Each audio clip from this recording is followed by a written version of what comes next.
watch this video.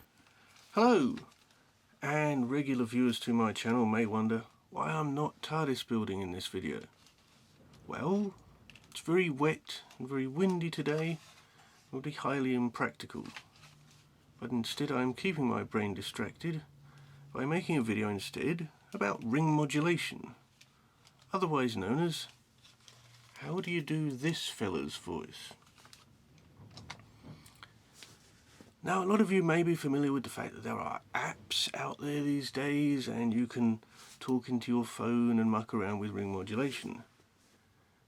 This video, however, is something different. We are talking old school. We are talking how this fella's voice was done in 1975. So I'll show you my kit. Now, from what I gather, input levels are rather important with ring modulation. So a couple of years ago my kit was expanded to include this quite high quality microphone, which is of the professional nature, and so a lot of the cables are like big and rock star like.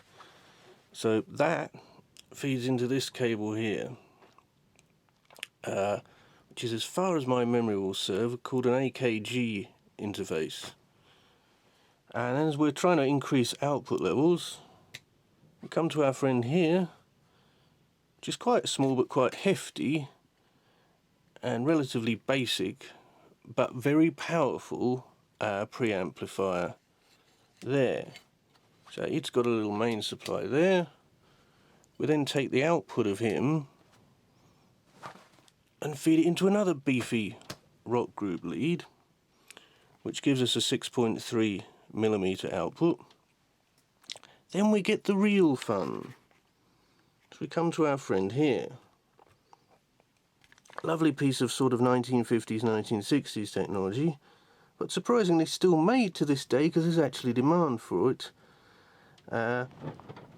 It's actually a combination of two devices in one box.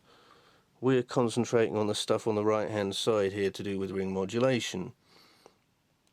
You have the all-important frequency down here of how much you are modulating things and breaking them up. That's got a very broad range of frequencies.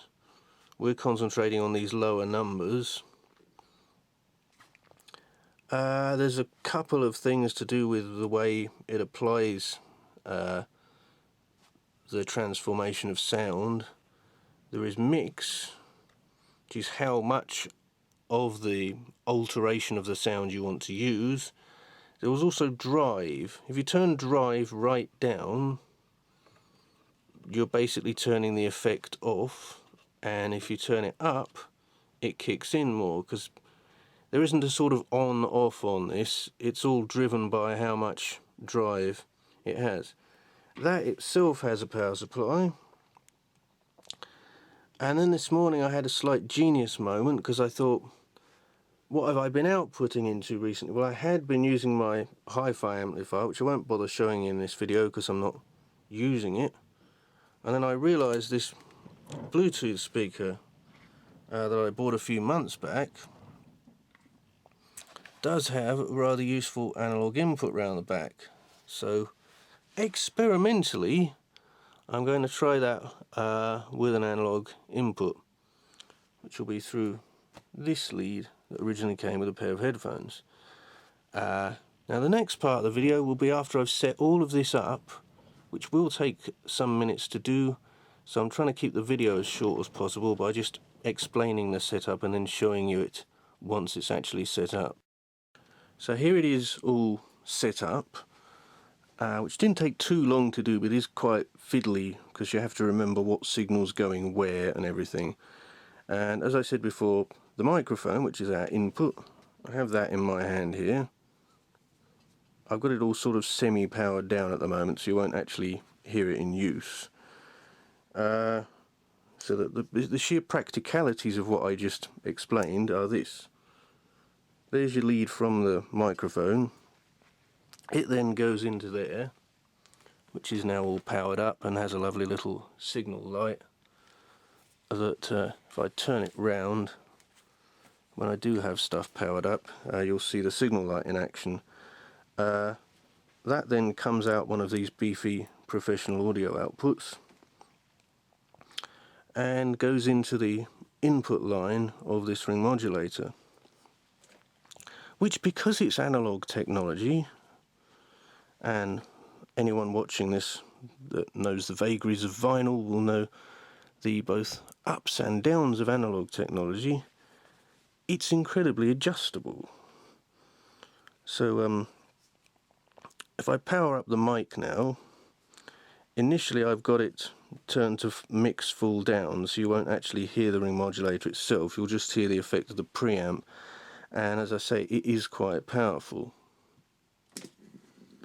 So here's my voice coming through the preamp, and if I put the camera right next to that speaker, you'll hear it does add quite a lot of beef to my voice. It's, if anything, over-amplifying it. If I push this up too high, you will have our good friend acoustic feedback. Or maybe not, we'll just get distortion. So I'll push it down. Yeah, with it not on at all, you're just getting my voice. With it on a little bit, you're getting my voice quite heavily amplified. So you really have to keep that part of the process quite low. Now, so the camera picks this up, I'm going to leave it near the speaker, and we'll start to kick in the ring modulation itself by turning up the mix. And what it's doing is breaking up my voice at a rate of about 20 cycles a second, and suddenly, yes, Davros emerges. I've been in hiding for some time, but as you can hear, I'm perfectly healthy after my recent encounter with the doctor.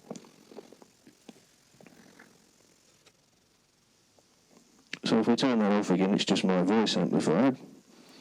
This being a ring modulator, the real fun is you can start mucking around with frequencies. That was my voice broken up at 20 cycles a second, and so it's starting to sound very Davros-like. Apparently, the Dalek setting is around 30 cycles a second, so if I go, you start to get that sort of Dalek breakup. But you can really, really push this.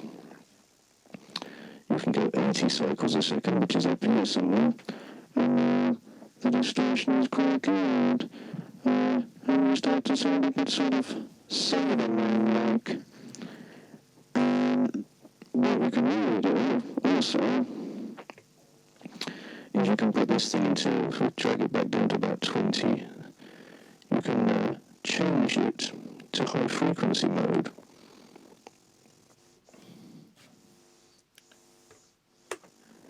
So this is high frequency mode. This starts at about 30 cycles a second, but then starts getting a little insane. So if I keep talking, and my voice is being broken up at 120 times a second, which is and you can push it over, and it's being broken up by 1,000 times a second.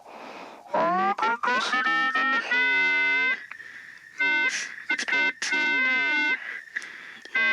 and about 3,000 cycles a second.